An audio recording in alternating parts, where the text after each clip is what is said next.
So I've been getting this question kind of a lot lately. How do you know if you should take a diet break or if it's time to reverse diet? What should you look for? And I've never really done this topic before. And actually searching around YouTube, I don't really see this anywhere. So I guess maybe it's a good thing I'm shooting it. So want to take a moment here to kind of explain first what the difference is between a diet break and a reverse diet, and then I'll kind of talk about how to know which one might be best for you in your current situation. And if you like this kind of information, if you want to know more about how to keep your metabolism in a good place, getting in better shape, then make sure you hit that subscribe button, as this is the stuff I talk about all the time. So I'll be covering these topics a lot.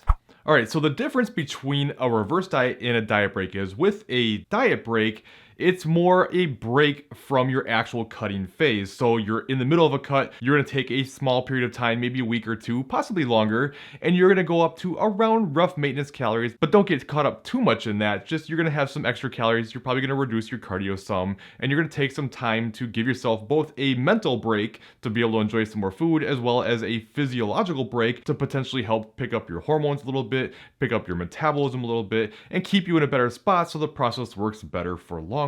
A reverse diet is when you're done with your cut, now you're stopping, and now because of the dieting, your hormones and your metabolism are suppressed, so now you start gradually increasing your calories back up to get your maintenance calories higher, and doing it more gradually versus jumping them up right away helps you minimize fat gain while you get your metabolism back up to where it should be. So one of the things you need to consider is really how long you've been dieting. So if this is something you've been doing a very long time, and especially if you're mentally over it, if the thought of continuing your cut just makes your stomach churn and you just can't handle it anymore, well then the chances of a diet break really helping and getting you back into a better spot so you can keep seeing progress are probably pretty small at that point, and it's time to reverse diet. Whereas if you've only been doing it a small period of time and maybe you've hit a plateau, or maybe mentally you're just kind of looking for a refresher here and want to break from the dieting, well in that case a diet break can make more sense because you still have plenty of room to make adjustments, you're not totally over it yet, so you can go ahead and take the break and then come back to your diet after. You also have to consider what your plan looks like right now. If you're in a position where you're already super low calorie, doing tons of activity, you can't see progress, making more changes to help create the deficit to get the process working again is pretty much unreasonable,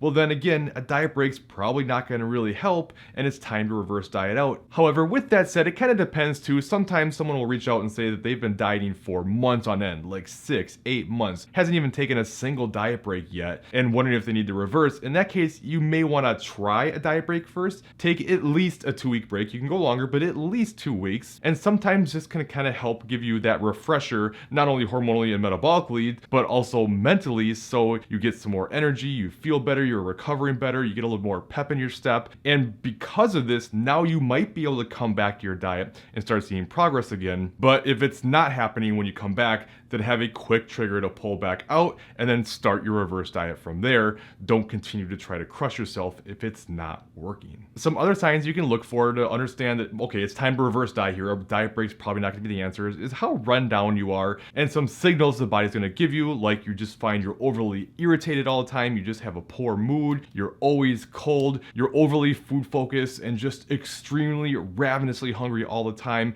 having issues with binging mentality. At this point, your body's done. And please, if you're struggling with binging and you keep overshooting your calories, do not try to lower your calories to help the process get going. It's not going to help. It's only going to make things worse. You're already struggling to stick to the plan. How is getting even more restrictive going to make you stick to the plan better? It's not.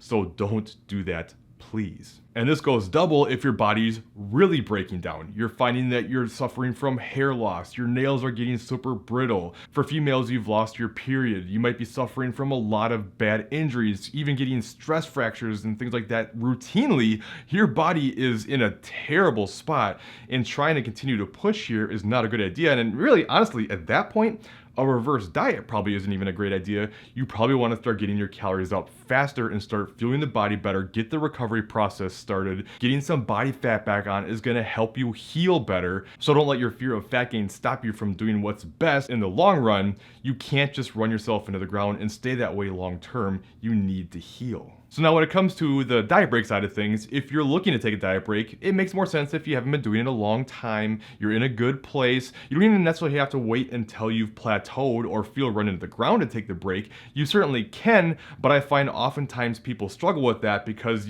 you get to the point where you're so mentally and physically beat down that now you have a hard time sticking to the plan and you start overeating. Whereas if you can get in front of that and take the diet break first, you keep yourself in a good spot, keep the process working better, keep yourself from feeling horrible. So I recommend taking a diet break roughly every 4 to 6 weeks, almost regardless of how things are going. Now, if you have a lot of weight to lose, you can probably go a longer period of time, and you can certainly push it to a degree, but don't look at diet breaks as a setback. So many people do this, and I don't want you to make this mistake. It is not a setback. In fact, not taking them is a thing that's probably going to get you stuck and keep you from getting where you want to be. They help keep you in so much better a place mentally and physically. So be patient and use diet breaks to your advantage. And while yes, once you hit a plateau, I do recommend a break. If you do this, I find it works so well to take a diet break first, then come back and adjust your calories from when they were prior to the diet break when you were stuck.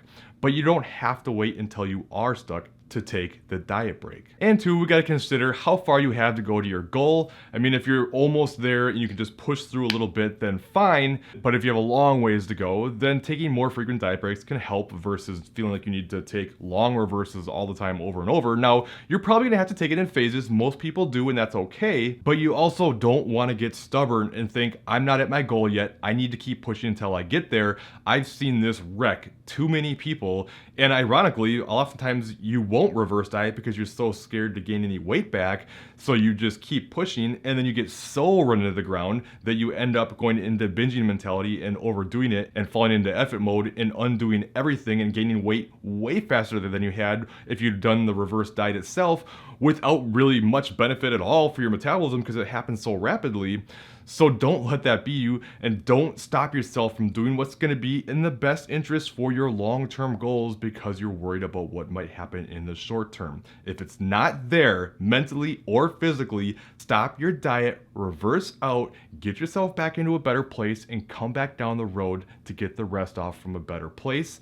Always focus on the positives of every phase. This does have to be a lifestyle. You're gonna have to work out and pay attention to what you eat for the rest of your life. It doesn't mean you have to be dieting your whole life, not even close. You should be doing much more not dieting than you do dieting, but you will have to do this stuff forever, so don't be in such a rush. And I keep saying it over and over, but it's important, play the long game. Now you might be thinking that's all great, but I don't even know how to take a diet break. How many calories should I eat? What should I do with my cardio? How do I know when it's time to take one? Well, I already have a video on that. So if you check out this top video next, I'll walk you through everything you need to know about how to set up your diet breaks and when to take them.